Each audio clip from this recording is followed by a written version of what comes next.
안녕하세요. 오늘 로마서 8장 1절에서 13절까지 보겠습니다. 그러므로 이제 그리스도 예수 안에 있는 자에게는 결코 정죄함이 없나니 이는 그리스도 예수 안에 있는 생명의 성령의 법이 죄와 사망의 법에서 너를 해방하였습니다. 율법이 육신으로 말미암아 연약하여 할 수 없는 그것을 하나님은 하시나니 곧 죄로 말미암아 자기 아들을 죄 있는 육신의 모양으로 보내어 육신의 죄를 정하사 육신을 따르지 않고 그 영을 따라 행하는 우리에게 율법의 요구가 이루어지게 하려 하심이니라. 육신을 따르는 자는 육신의 일을, 영을 따르는 자는 영의 일을 생각하나니 육신의 생각은 사망이요 영의 생각은 생명과 평안이니라. 육신의 생각은 하나님과 원수가 되나니 이는 하나님의 법에 굴복하지 아니할 뿐 아니라 할 수도 없음이라. 육신에 있는 자들은 하나님을 기쁘시게 할 수 없느니라. 만일 너희 속에 하나님의 영이 거하시면 너희가 육신에 있지 아니하고 영에 있나니 누구든지 그리스도의 영이 없으면 그리스도의 사람이 아니라. 또 그리스도께서 너희 안에 계시면 몸은 죄로 말미암아 죽은 것이나 영은 의로 말미암아 살아있는 것이니라.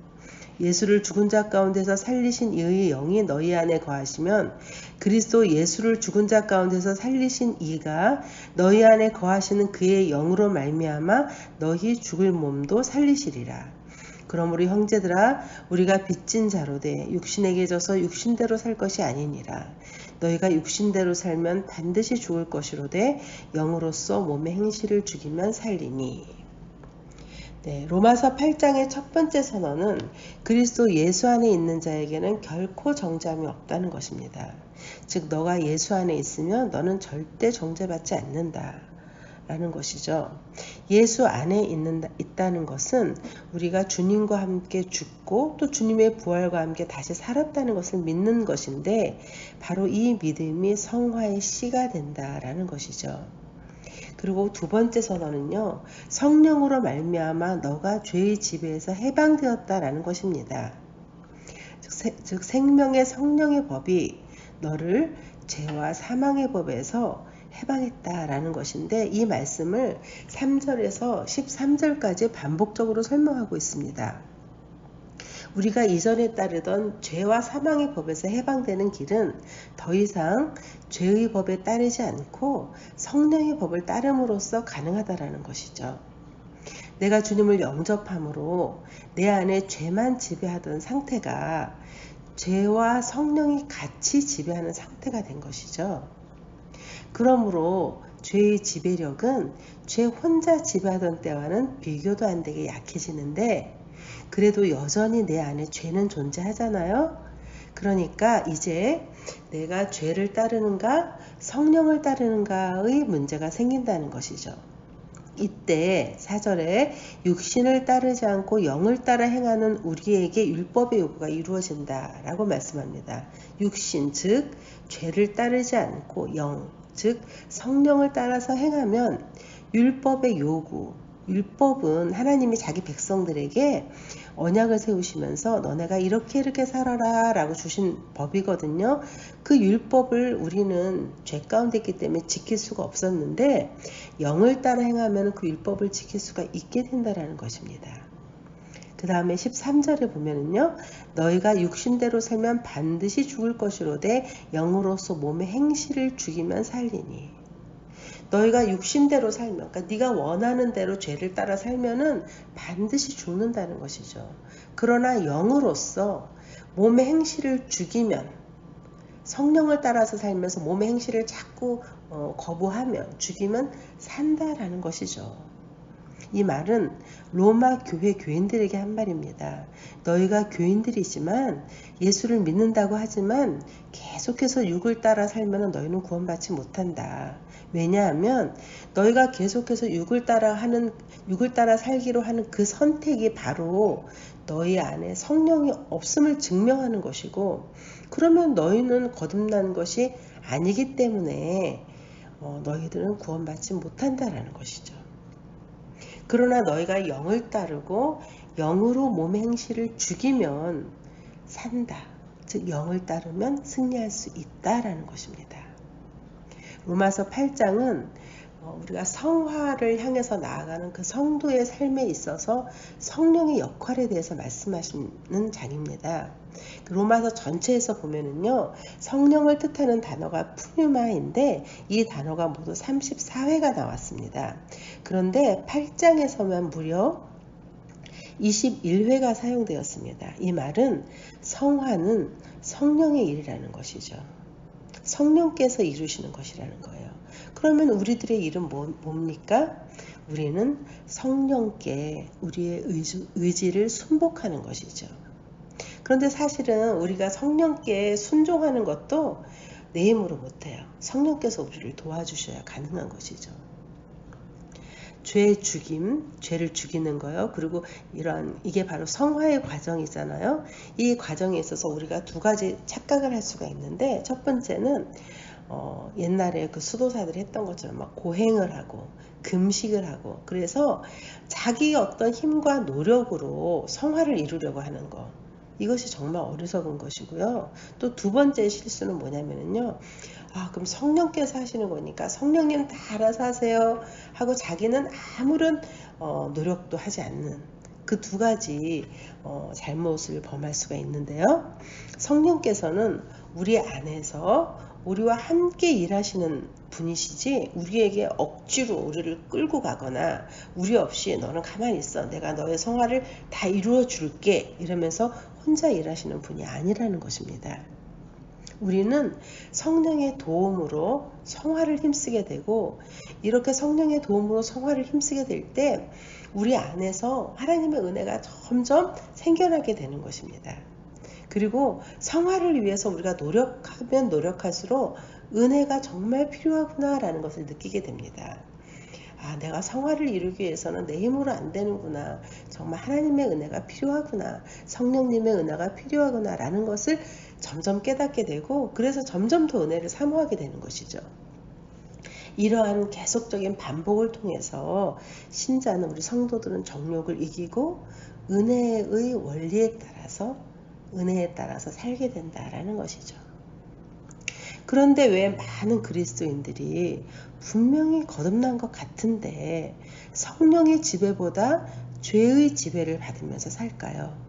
마치 생명은 있지만 중환자실에 있는 환자는요, 누워있지만 아무런 힘이 없잖아요. 이거와 똑같이 죄가 나를 지배하려고 해도 이 죄를 이길 힘이 없는 거죠. 영적인 힘이 하나도 없는 거죠. 그래서 성령의 지배를 받도록 해방된 내가, 예수님께서 우리를 성령의 지배를 받도록 해방하셨잖아요. 그런데 여전히 죄의 지배를 받는다는 것이죠. 왜 이런 일이 생기는가 생각해 보면은요, 두 가지를 한번 생각해 볼 텐데요. 오늘은 먼저 영적 무지에 대해서만 먼저 생각해 보겠습니다. 두 가지는 뭐냐면은요, 영적 무지와 게으름인데요. 첫 번째, 이제 영적 무지는, 죄는요 우리를 자꾸 속입니다. 우리의 신분이 이미 바뀌었습니다. 죄의 종에서 하나님의 종으로, 하나님의 자녀로 우리의 신분이 바뀌고 죄는 이미 패배했습니다. 그런데 여전히 왕인 것처럼 행동하는 것이죠. 옛날에 그 노예가, 미국에서 노예가 해방되었잖아요. 그 이제 이렇게 북부와 남부가 싸움을 해서 북부가 승리를 해서 이제 노예 해방이 됐는데, 남부 그 큰 농장주들은 여전히 노예들을 착취하는 노예들이 많았다고 합니다. 이 남부의 큰 농장주 밑에 있었던 그 흑인 노예들은 매일매일 일하느냐고 그 일에만 빠져서 노예 해방이 이루어진 것도 모르는 거예요. 만약 이들이 이 사실을 알고, 이 흑인들이, 이 노예들이 이 사실을 알고, 이제 우리는 이 농장주, 우리를 착취했던 농장주, 당신의 지배를 더 이상 받지 않겠습니다, 이렇게 거부를 하고 자기들의 그 자유인으로서의 권리를 주장한다면 농장주들은 꼼짝할 수 없는 거예요. 예전에는 노예들이 도망가면은 막 잡으러 갔고, 그렇게 잡으러 가서 다시 잡아와도 법이 이 노예들을 보호해 줄 수가 없었어요. 왜냐하면 노예들은 주인의 소유물이었기 때문에 그런 것이죠.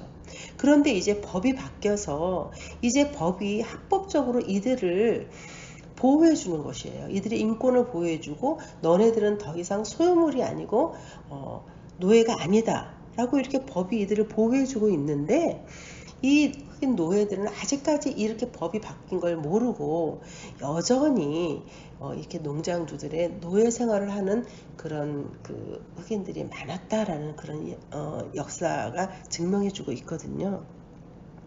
이와 마찬가지로 우리는 주님이 우리를 해방시켜 주셔서 죄에서 해방되었고, 우리 안에 계신 성령께서 이제 나의 새 주인이신데 이것을 알지 못하는 거예요. 그러니까 죄가 여전히 자기가 주인인 것처럼 나한테 순종해 라고 하면서 자기가 주인 행사를 하는 것이죠.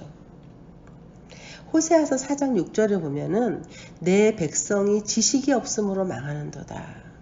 내가 지식을 버렸으니 나도 너를 버려 내 제사장이 되지 못하게 할 것이요. 내가 내 하나님의 율법을 잊었으니 나도 내 자녀들을 잊어버리리라. 승리의 선언, 해방의 말씀을 모르니까 밤낮 종노릇을 하는 것이죠. 성령님의 놀라운 권능이 우리 안에 함께 계시고 하나님이 싸움에 필요한 모든 것들을 다 주셨는데도 그것들을 사용할 줄 모르니까 날마다 실패하는 거예요. 이 지식을 우리가 알지 못하고 하나님의 율법을 모르기 때문에 우리가 날마다 실패한다는 것이죠. 한 인디안 아이가 산에 갔다가 빈 둥지에서 알을 발견했습니다. 이게 무슨 알일까 알지 못하지만 이 알을 집에 가져와서 닭장 안에 넣었습니다. 그러니까 닭이 이게 자기 알인 줄 알고 품은 거예요. 그래서 얼마 후에 다른 알들과 마찬가지로 알을 깨고 나왔는데 보니까 그 산에서 가져온 그 알이 바로 독수리 알이었던 거예요. 그래서 그 알에서 독수리 새끼가 나온 것이죠. 다른 병아리들과 몸짓, 생김새 다 달랐지만 같이 닭장에 사니까 이 독수리 새끼는 자기도 그들과 같은 병아리라고 생각을 했습니다. 어느 날 이제 이 새끼 독수리는 하늘을 보니까 나는 새를 본 거예요. 독수리를 본 거예요. 야, 세상에 저렇게 멋진 새도 있구나. 나도 저렇게 날 수 있으면 얼마나 좋을까. 이런 생각을 한 것입니다. 그러니까 옆에 있던 닭이 말합니다. 저건 독수리야. 우리 같은 닭들은 가까이 하지도 못해. 어디 감히 너 같은 것이 저렇게 독수리같이 날 생각을 해. 이렇게 얘기해요. 그러니까 그렇지. 정말 멋지다. 부럽다. 이렇게 생각했다는 이야기죠. 자기가 닭이라고 생각한 독수리는 얼마든지 하늘을 날 수 있었지만 그러한 신체적 조건을 갖고 태어났지만 어려서부터 병아리로 살아왔기 때문에 날개가 있음에도 불구하고 날지 못하는 그러한 새가 된 것입니다. 하나님은 우리에게 생명과 경건에 속한 모든 것을 주셨다고 했습니다. 베드로후서 1장 3절에 보면 그의 신기한 능력으로 생명과 경건에 속한 모든 것을 우리에게 주셨으니 이는 자기의 영광과 덕으로서 우리를 부르신 이를 알므로 말미암음이라. 마치 독수리 새끼가 저렇게 높게 날 수 있는 모든 신체적 조건을 갖고 태어난 것처럼 우리도 하나님께서 생명과 경건에 속한 모든 것, 성화를 이룰 수 있는 모든 것을 우리에게 주셨다라는 것이에요. 그런데 우리가 이것을 알지 못하니까 이렇게 나는 안 돼, 나는 죄의 종이야 이렇게 생각하면서 산다는 것이죠. 그러나 우리가 하나님을 알면 알수록 더 능력이 생기는 것이죠. 죄의 지배 아래 사는 것은 우리의 주인 대신 하나님이 우리를 향한 뜻이 아닙니다.